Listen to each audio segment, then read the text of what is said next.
Europe is in the middle of a technological revolution, one that doesn't roar like a jet engine or march like an army. It hums quietly above the battlefield, driven by the sound of propellers and the power of innovation. Everyone knows Ukraine stands at the very tip of the spear when it comes to drone warfare. But what's truly fascinating is how this war-torn nation has sparked a continent-wide transformation. Across Europe, countries are rethinking their military strategies, investing in autonomous technologies, and preparing for an era where unmanned systems will dominate the skies. Yet, while some are racing ahead, others are still tangled in bureaucracy, hesitant to move at the speed this new age demands. So, which countries are catching up fast, and which ones are falling behind?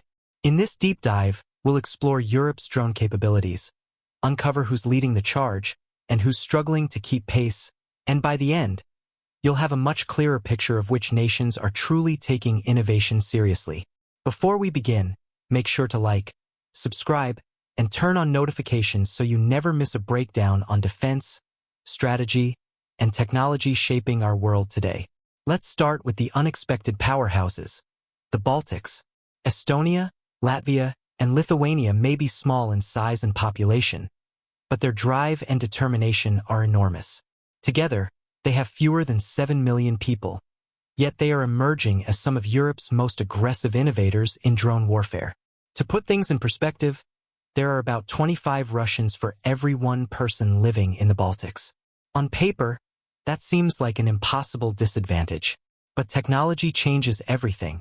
Drones have given these nations a new form of power, a way to level the playing field without relying solely on manpower.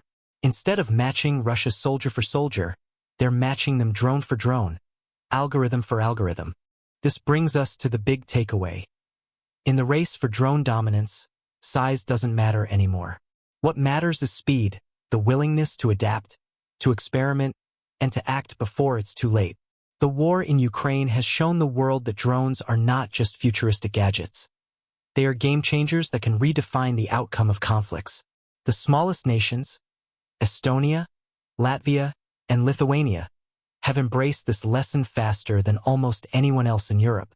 Poland and the UK are scaling up with industrial force and strategic depth. Others, like Sweden and Finland, are adapting steadily. But countries that delay modernization risk being left behind, reliant on allies rather than leading themselves. In today's rapidly shifting defense landscape, innovation is the new deterrence. The countries that build, test, and deploy the fastest are the ones shaping the future of warfare. As Europe stands on the brink of a new technological era, one thing is certain: the drone revolution is only accelerating. Autonomous systems, AI-assisted targeting, electronic warfare, and counter-drone defenses will soon become standard elements of every army, navy, and air force. The lessons learned in Ukraine will ripple across the continent, reshaping military doctrine for decades to come. Those who move fast now will lead tomorrow. Those who hesitate will struggle to catch up. And now we want to hear from you. How do you think your country is doing in the drone race? Are you seeing innovation and investment? Or does it feel like your defense sector is falling behind? Share your thoughts in the comments below.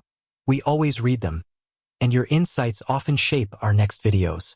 If you enjoyed this deep dive into Europe's drone revolution, don't forget to like this video, subscribe to the channel, and hit the bell icon so you never miss future episodes. We've got more content coming soon, from AI on the battlefield to the next generation of autonomous fighter jets. The future of. Now, while these nations are taking bold strides forward, others are quietly catching up, modernizing step by step. Sweden, Finland, the Czech Republic, Norway, and Switzerland deserve honorable mentions. Sweden and Finland have integrated drones into Arctic operations, adapting them for cold weather reconnaissance and surveillance. Czechia has encouraged local manufacturing for tactical drones, blending defense and private sector innovation. Norway, with its rugged terrain and offshore energy infrastructure, is developing drones for both defense and disaster response. And Switzerland, though neutral, continues to invest in precision drone engineering for both military and civilian applications. Together, these smaller and mid-sized nations are ensuring that Europe remains diverse, resilient, and adaptive in the drone era. But of course, not everyone is keeping pace. Some of Europe's largest and most capable countries are, surprisingly, lagging behind, not because they lack technology or resources, but because of slow decision-making and outdated priorities. Take Italy, for instance.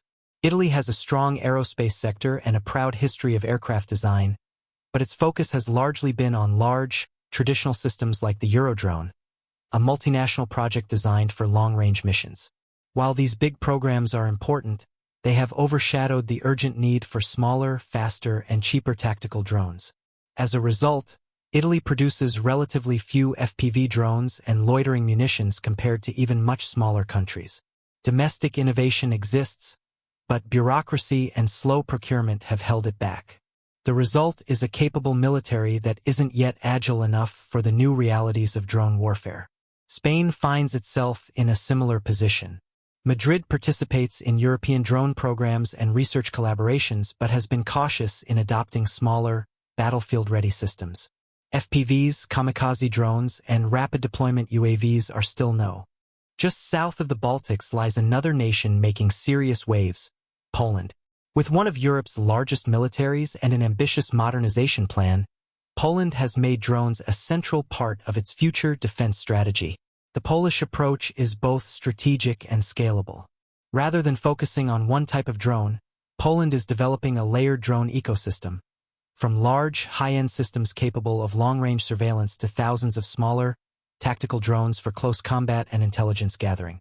One major example is Poland's purchase of 52 fly-eye reconnaissance drones from WB Electronics, worth around $24 million. These drones are equipped with thermal imaging and advanced sensors, giving Polish forces the ability to monitor borders and battlefields day and night. But Poland isn't stopping there. The same company has delivered 10,000 Warmate loitering munitions, effectively small kamikaze drones that can hover over a target before striking with deadly precision. These systems have already been tested in Ukraine and proven their effectiveness on the modern battlefield. Poland's defense industry is also investing heavily in counter-drone technology. The new SA-35mm Vyshadad short-range air defense system uses programmable airburst ammunition that can detonate next to a drone mid-flight, neutralizing it without wasting expensive missiles. This kind of innovation shows how Poland is thinking about the full spectrum of drone warfare, not just how to launch them, but how to defend against them. Beyond the military sphere, Poland is also pioneering the integration of drones into civilian life. The country has opened parts of its civil airspace for drone operations, developed digital air traffic systems for unmanned vehicles, and even hosted drone innovation fairs to encourage local startups. Poland's vision is holistic: drones for defense, drones for security, drones for logistics, and drones for the economy. By blending, let's start with the unexpected powerhouses, the Baltics.